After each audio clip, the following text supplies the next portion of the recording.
ഇതിലിപ്പോൾ നമ്മൾ ഒരുവിധം ചെയ്തിട്ടുള്ള റീൽസിലൊക്കെ ഒരു നല്ല ശതമാനം നമ്മളുടെ സുഹൃത്തുക്കൾക്കിടയിൽ ഉണ്ടായിട്ടുള്ള സ്റ്റോറീസ് തന്നെയാണ്.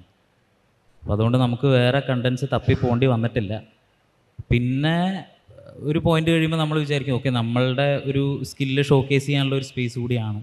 അപ്പോൾ കുറച്ച് ക്യാരക്ടേഴ്സ് ആണെങ്കിലും കുറച്ച് സ്റ്റോറി പോകുന്ന ഒരു ജേണി ആണെങ്കിലും ഒക്കെ കുറച്ചുകൂടെ സിനിമാറ്റിക് ആക്കണം എന്നുള്ള ഡിസ്കഷൻസൊക്കെ വരുമ്പോൾ നമ്മൾ ഇരിക്കും അതിനുവേണ്ടി.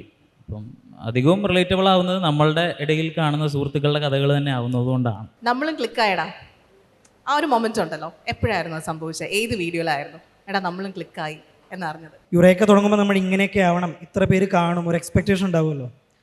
അപ്പോൾ നമുക്ക് ഒരു 15 വീഡിയോസ് ചെയ്തപ്പോഴേക്കും നമുക്ക് അത്രയൊന്നും നമ്മൾ വിചാരിച്ച പോലെയൊന്നും ഇത് പോകുന്നില്ല.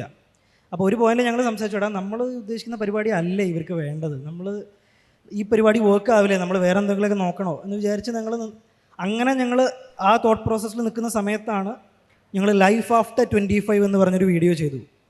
അത് ഒരു സിംഗിൾ ഷോട്ട് വീഡിയോ ആയിരുന്നു, ഒരു 90 സെക്കൻഡ്സിൻ്റെ. അതിൽ ഞാൻ തൊഴിലുള്ള ഒരാൾ, കൂടെ താമസിക്കുന്ന തൊഴിലില്ലാത്ത ഒരാൾ. അപ്പോൾ ഈ ഒരു ഈഗോ ക്ലാഷിൻ്റെ ഇടയിൽ നടക്കുന്ന പലരും നമ്മുടെ വീഡിയോ കാണുന്നവരെല്ലാവരും കണ്ടു കാണും. ലൈഫ് ആഫ്റ്റർ 25 എന്നുള്ള വീഡിയോ ആണ് ഞങ്ങളൊന്ന് കണ്ണ് തുറന്നടയ്ക്കുമ്പോഴേക്ക് ഒരു 1 മില്യൺ എന്ന് പറഞ്ഞ്, തുടക്കക്കാരെ സംബന്ധിച്ച് 1 മില്യൺ ആണല്ലോ ഈ മാജിക് നമ്പർ, മില്യൺ അടിക്കുക എന്നത്. അത് സംഭവിച്ചത് ഈ ലൈഫ് ആഫ്റ്റർ 25 അതിനുശേഷം പിന്നെ നമ്മൾ ചെയ്യുന്നതെല്ലാം നമുക്ക് തോന്നി, നമ്മൾ മാറ്റി ചിന്തിച്ചോടാ നമ്മൾ ചെയ്യുന്നത് തന്നെയാണ് ഇവർക്ക് വേണ്ടതെന്ന്. അത് ഇതുവരെ ഞങ്ങളതുപോലെ ശ്രദ്ധിച്ചിട്ടുണ്ട്, നിങ്ങളും ഇതുവരെ കൂടെ ഉണ്ടായിട്ടുണ്ട്.